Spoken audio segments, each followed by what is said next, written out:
Well, you know, this has been a fun week for us at Quality Digest as we've had a chance to support World Metrology Week all week long. Actually, World Metrology Day is this Sunday. Yep.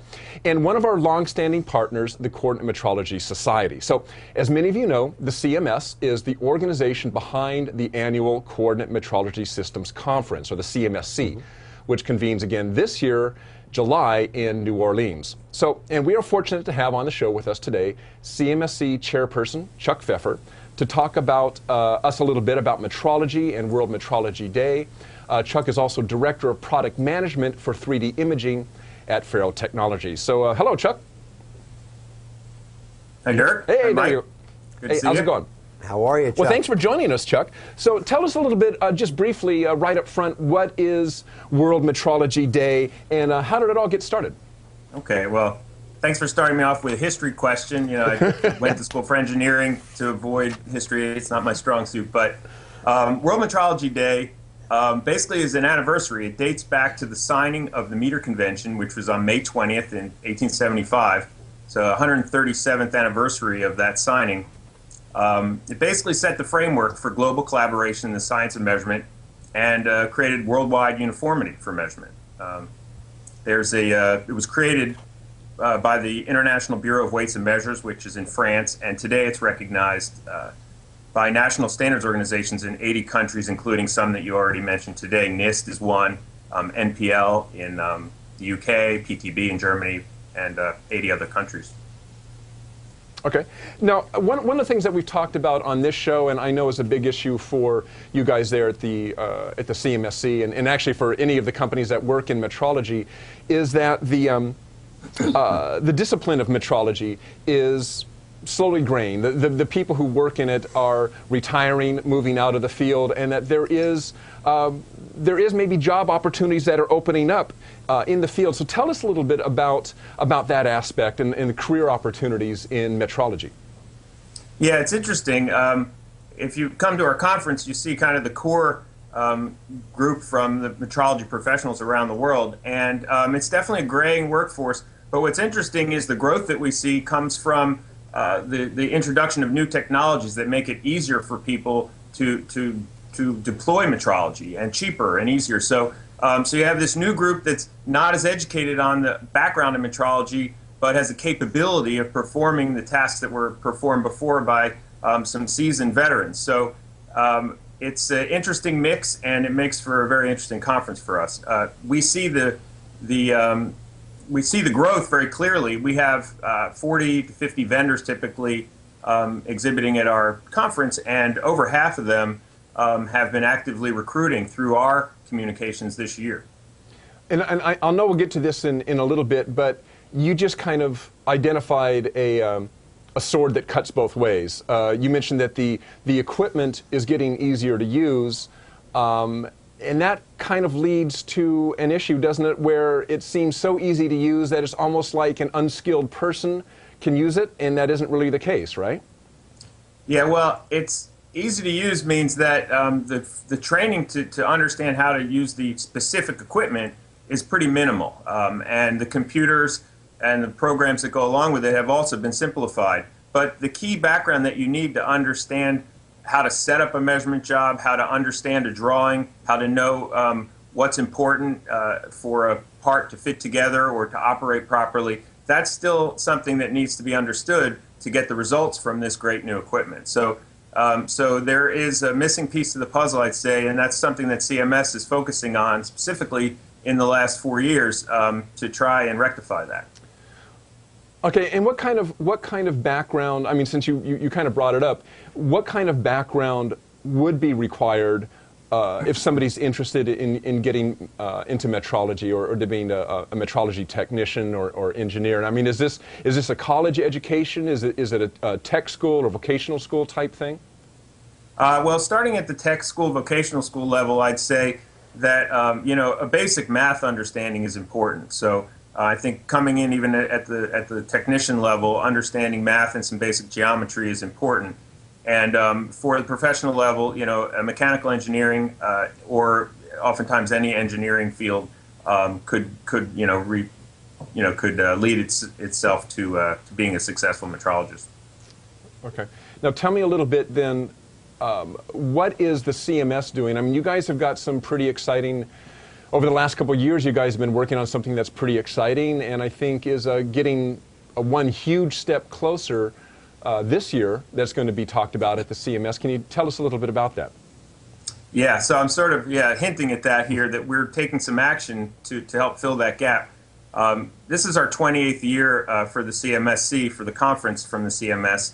And just in case not everybody's aware, the conference showcases the greatest that's available in 3D portable metrology technology, bringing together the advanced users to share their experiences, and more recently, the new users to learn from their experience. And what we've heard in the last 5-10 years is that there's really a need for a certification program, for a way for operators, technicians, and professionals to be able to show that they know metrology and that they're qualified to do the work that they're being asked to do. And since 2009, we took this vision and we've progressed to a point where we're in the home stretch now. And our goal is to actually release the certification program by the end of this year. This year at the conference, we're going to be rolling out a pilot exam. So each day of the conference, there'll be a dedicated time where our members can take this pilot exam for free, and it will basically give us the feedback that we need to finalize the exam so we can move forward before the end of the year. And do you actually have the curriculum and so forth for the training and so forth that's been lined out? The training is not lined up yet, and actually the certification committee is not actually creating the training programs, but we will define the curriculum, and it will be available for third parties to offer training for anyone who feels they need a formal training program to prepare for the exam. Additionally, this exam is going to cover what we call a core, the core body of knowledge for portable metrology. Going beyond that, we'd like to incorporate the different technologies that are used. And so that is going to be more of an interactive, hands-on type training, type test environment. And we're also testing some ideas for that at the conference as well. We're going to have a very large booth space, 20 by 60 booth space, with at least six stations set up. And you'll be able to go and be tested with some of the portable metrology equipment that we show at the show. I think we have arms and trackers at least.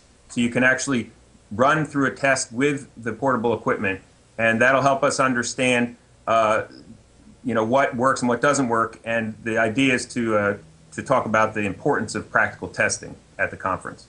Okay, so I think this was an important element that came up early on when you guys were discussing certification, that it had to be more than just knowledge base, had to be more than just the basics of measurement and stuff. You really had to have some practical skills on specific types of instruments. Is that right? Yeah, and I think that is an important part of what we want to do. What we've learned from our partner, we've partnered with ASPRS, who's a photogrammetry group that has a certification in place. So we're sort of able to learn from what they've done over the past decade with their program. And we're taking baby steps because they have a single core body of knowledge which is difficult enough to manage. And as we add technology, we're going to be adding complexity to the process. So we're going to roll out this core, and then we're going to assess the complexity of adding the technology. We're definitely going to add it. It's just a matter of it might not be next year. We'll see how it goes. But this is also the first step in testing that with this importance of practical testing part of the conference that we're going to have this year.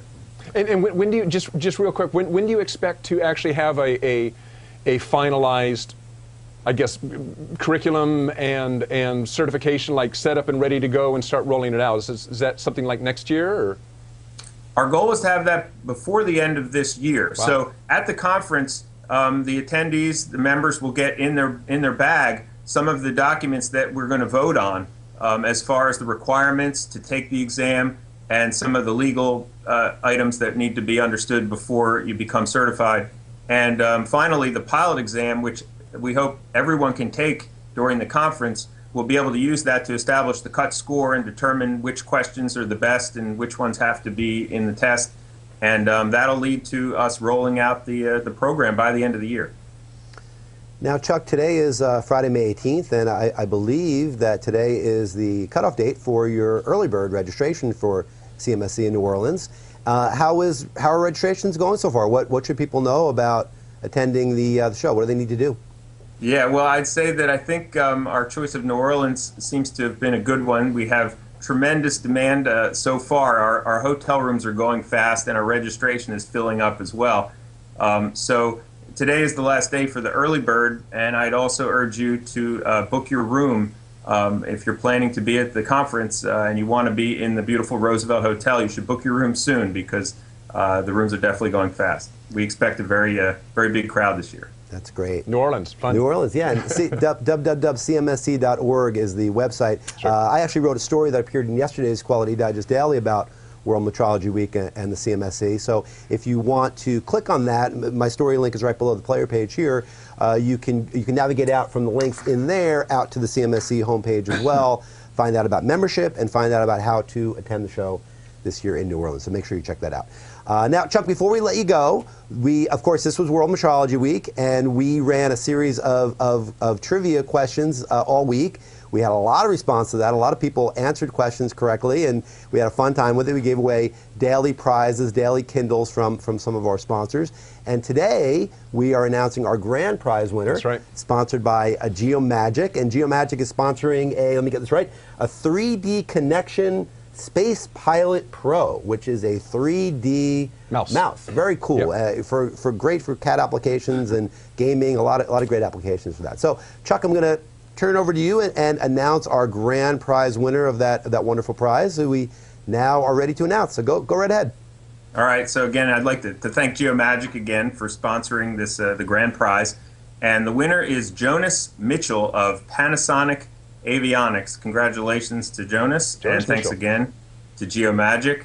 I'd also like to thank the other sponsors who sponsored the 4 other giveaways we had this week. It would be Brunson, Hubs, TriMet, and A&M Precision Measurement. And again, of course, thank you to Geomagic and congratulations, Jonas. That's great. Yeah, terrific. Well, thank you, Chuck, and hey, thanks for joining us. We certainly, again, encourage everyone out there to check out CMSC this year. We'll see you, Chuck, definitely in New Orleans in a couple of months, if not before, and thanks again for joining us today on the show. Thanks, Chuck. Yeah, thank you. Looking forward to seeing everyone in New Orleans. We'll see you then. Thanks, man. All right. All right. Well, hey, that was a good week. Yeah, a lot of interesting stories. We had fun because we had not only the contest, but we had a lot of these interesting applications, which were really unique, and we had some fun games and some fun. Yeah, people just kind of let the whole metrology thing slide by. I mean, it seems a little geeky, a little nerdy, and you just don't realize that we can't do anything in today's modern life without some sort of precision measurement. I mean, it affects everything from the gas pump to what we're doing right here in the studio. Flying a plane, flying a plane especially. Yeah, I mean, there's a lot that goes into that. So yeah, check that out, and yeah, definitely consider attending CMSC. It's a really good show. We've been longtime supporters of that, and we go every year. So okay, so from